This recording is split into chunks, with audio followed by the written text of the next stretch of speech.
Tollywood పరిశ్రమతో Telangana CM Revanth Reddy వ్యవహరిస్తోన్న విధానం చూసి చాలా మంది ఏపీలో జగన్ సీఎంగా ఉన్నప్పుడు ఏం జరిగిందో అదే జరుగుతోందని విశ్లేషిస్తున్నారు.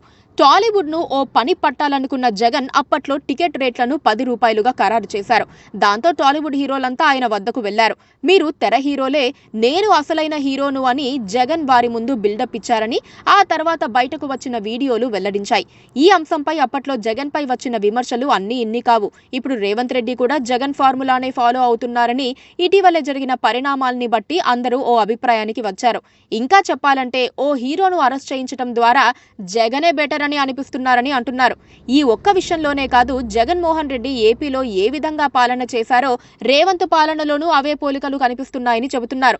కక్ష సాధింపులు మాత్రమే కాకుండా అభివృద్ధి పనులు ఆపేయటం, చంద్రబాబు పేరు కనిపించకుండా చేయాలని జగన్ చేసిన ప్రయత్నాల తరహాలో కేసీఆర్ పేరును లేకుండా చేస్తానని రేవంత్ సవాల్ చేసి మరీ ఆయన ఉనికి లేకుండా చేసేందుకు ప్రయత్నిస్తూ ఉండటం అన్నీ అలాగే జరుగుతున్నాయని చెబుతున్నారు. మెట్రో విస్తరణకు కేసీఆర్ శంకుస్థాపన చేశారు, రేవంత్ నిలిపివేశారు. రీజనల్ రింగ్ రోడ్కు అన్ని ఏర్పాట్లు చేశారు, అది ఇప్పటికీ ఆలస్యం అయిపోయింది. ఫార్మా సిటీ కోసం భూముల్ని సేకరించి పెడితే వాటిలో 4th సిటీ అని చెప్పి ఏ పని చేయకుండా ఆపేశారు.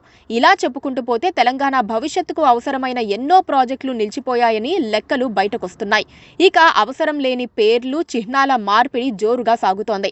తెలంగాణ స్టేట్ కి టీఎస్ అనే రిజిస్ట్రేషన్ నెంబర్ ఉంటే అది టీఆర్ఎస్ ను పోలి ఉందని టీజీ చేశారు. ఇప్పుడు టీఆర్ఎస్ లేదని బీఆర్ఎస్ ఉందని రేవంత్ కూడా గుర్తించలేకపోయారు. ఇదొక్కటి కాదు, అక్కడి నుంచి ప్రారంభించి తెలంగాణ తల్లి విగ్రహాన్ని మార్చేశారు. ఈ చర్యలతో ప్రజల్లో వస్తోన్న ఒకే ఒక సందేహం, ఎన్నో సమస్యలుండగా వీటినెందుకు రేవంత్ రెడ్డి నెత్తికెత్తుకుంటున్నారు అని. దానికి ఆయన సమాధానం కేసీఆర్ పేరు కనిపించకుండా చేయటం. జగన్ కూడా చంద్రబాబు పేరు కనిపించకుండా చేయటానికి చాలా చేశారు. ఇలా రివర్స్ పాలనతో రేవంత్ రెడ్డి వెనక్కి దూసుకువెళ్తున్నారు.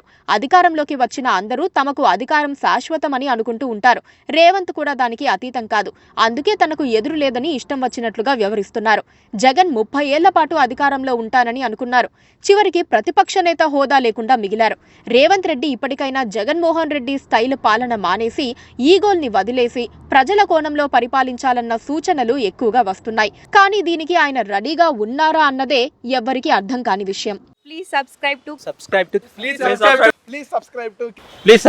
KTV Telugu. KTV Telugu. KTV Telugu. KTV Telugu channel.